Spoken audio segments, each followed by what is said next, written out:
Hello guys, luto tayo ng berdeng gulay. Yan. Pinakulo ang berdeng gulay. Lagyan natin ng suka para ulam na. Yan guys. Lagyan natin yan ng suka. Yan. Tapos, yung ano natin, pinakuluan, ito, lagyan natin ng suka.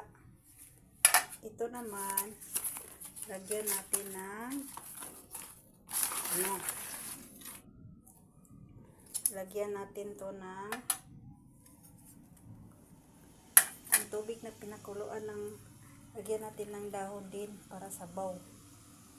Para sa sabaw. Yan guys. Para sa sabaw. Isabay na natin lahat guys. Yan.